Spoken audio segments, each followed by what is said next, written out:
ਪੰਜਾਬ ਦੇ ਗਵਰਨਰ ਬਨਵਾਰੀ ਲਾਲ ਪੁਰੋਹਿਤ ਵੱਲੋਂ ਆਮ ਆਦਮੀ ਪਾਰਟੀ ਵੱਲੋਂ ਬੁਲਾਇਆ ਜਾ ਰਿਹਾ ਪੰਜਾਬ ਵਿਧਾਨ ਸਭਾ ਦਾ ਵਿਸ਼ੇਸ਼ ਸੈਸ਼ਨ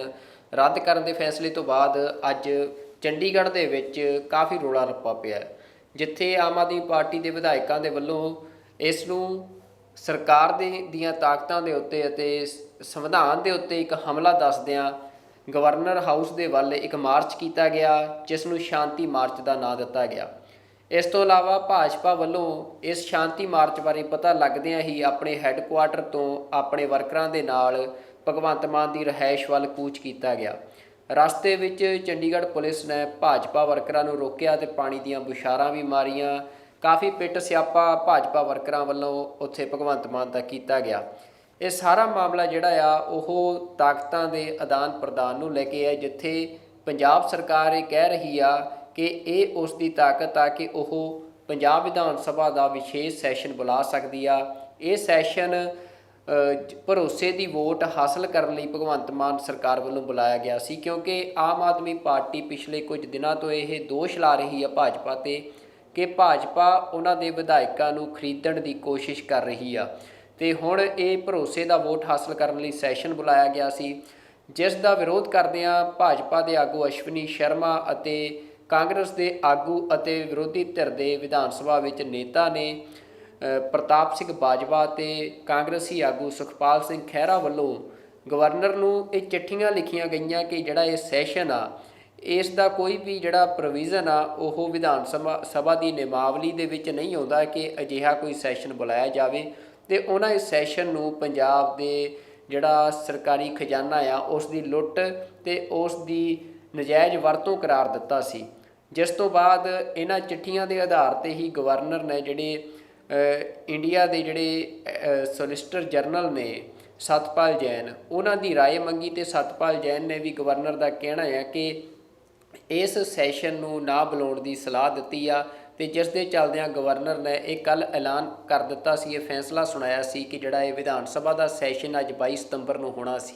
ਇਹ ਨਹੀਂ ਬੁਲਾਇਆ ਜਾਵੇਗਾ। ਜਿਸ ਤੋਂ ਬਾਅਦ ਅੱਜ ਹੁਣ ਆਮ ਆਦਮੀ ਪਾਰਟੀ ਜਿਹੜੀ ਆ ਉਸਨੇ ਫੈਸਲਾ ਕੀਤਾ ਹੈ ਕਿ ਆਉਂਦੇ ਦਿਨਾਂ ਦੇ ਵਿੱਚ ਆਮ ਆਦਮੀ ਪਾਰਟੀ ਦੀ ਸਰਕਾਰ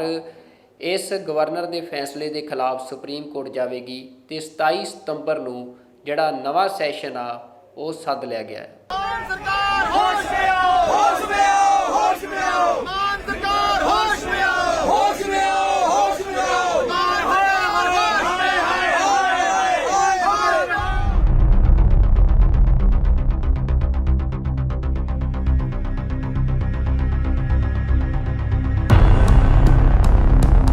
ਪੰਜਾਬ ਦੇ ਗਵਰਨਰ ਬਨਵਾਰੀ ਲਾਲ ਪੁਰੋਹਿਤ ਵੱਲੋਂ ਪੰਜਾਬ ਵਿਧਾਨ ਸਭਾ ਦਾ ਵਿਸ਼ੇਸ਼ ਸੈਸ਼ਨ ਰੱਦ ਕਰਨ ਤੋਂ ਬਾਅਦ ਅੱਜ ਆਮ ਆਦਮੀ ਪਾਰਟੀ ਦੇ ਵਿਧਾਇਕਾਂ ਨੇ ਗਵਰਨਰ ਦੇ ਵਿਰੋਧ ਵਿੱਚ ਵਿਧਾਨ ਸਭਾ ਤੋਂ ਰਾਜ ਭਵਨ ਤੱਕ ਸ਼ਾਂਤੀ ਮਾਰਚ ਕੀਤਾ। ਪੰਜਾਬ ਸਰਕਾਰ ਨੇ ਗਵਰਨਰ ਦੇ ਇਸ ਫੈਸਲੇ ਖਿਲਾਫ ਸੁਪਰੀਮ ਕੋਰਟ ਜਾਣ ਦਾ ਐਲਾਨ ਕੀਤਾ ਹੈ ਅਤੇ 27 ਸਤੰਬਰ ਨੂੰ ਦੁਬਾਰਾ ਵਿਧਾਨ ਸਭਾ ਦਾ ਵਿਸ਼ੇਸ਼ ਸੈਸ਼ਨ ਬੁਲਾ ਲਿਆ ਹੈ।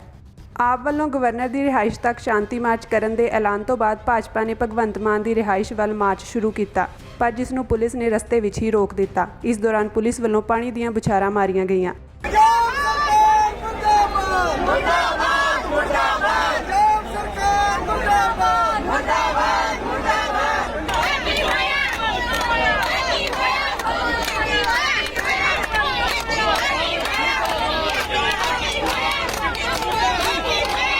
ਆਮ ਆਦਮੀ ਪਾਰਟੀ ਕੁਝ ਦਿਨਾਂ ਤੋਂ ਭਾਜਪਾ 'ਤੇ ਦੋਸ਼ ਲਾ ਰਹੀ ਹੈ ਕਿ ਭਾਜਪਾ ਉਸ ਦੇ ਵਿਧਾਇਕਾਂ ਨੂੰ ਖਰੀਦਣ ਦੀ ਕੋਸ਼ਿਸ਼ ਕਰ ਰਹੀ ਹੈ। ਇਸ ਦੇ ਚੱਲਦਿਆਂ ਭਗਵੰਤ ਮਾਨ ਦੀ ਸਰਕਾਰ ਨੇ ਭਰੋਸੇ ਦਾ ਵੋਟ ਹਾਸਲ ਕਰਨ ਲਈ 22 ਸਤੰਬਰ ਨੂੰ ਵਿਸ਼ੇਸ਼ ਸੈਸ਼ਨ ਬੁਲਾਉਣ ਦਾ ਐਲਾਨ ਕੀਤਾ ਸੀ,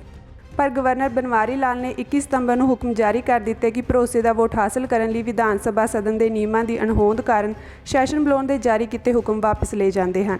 ਇਸ ਤੋਂ ਇਲਾਵਾ ਕਾਂਗਰਸ ਦੇ ਆਗੂ ਅਤੇ ਵਿਰੋਧੀ ਧਿਰ ਦੇ ਨੇਤਾ ਪ੍ਰਤਾਪ ਸਿੰਘ ਬਾਜਵਾ, ਕਾਂਗਰਸ ਵਿਧਾਇਕ ਸੁਖਪਾਲ ਸਿੰਘ ਖਹਿਰਾ ਅਤੇ ਭਾਰਤੀ ਜਨਤਾ ਪਾਰਟੀ ਦੇ ਵਿਧਾਇਕ ਤੇ ਸੂਬਾ ਪ੍ਰਧਾਨ ਅਸ਼ਵਨੀ ਸ਼ਰਮਾ ਵੱਲੋਂ 21 ਸਤੰਬਰ ਨੂੰ ਦਿੱਤੀਆਂ ਵੱਖੋ ਵੱਖਰੀਆਂ ਚਿੱਠੀਆਂ ਰਾਹੀਂ ਕਿਹਾ ਗਿਆ ਸੀ ਕਿ ਵਿਧਾਨ ਸਭਾ ਦੀ ਨਿਯਮਾਵਲੀ ਵਿੱਚ ਭਰੋਸੇ ਦਾ ਵੋਟ ਹਾਸਲ ਕਰਨ ਲਈ ਸੈਸ਼ਨ ਬੁਲਾਏ ਜਾਣ ਦੀ ਕੋਈ ਵਿਵਸਥਾ ਨਹੀਂ ਹੈ।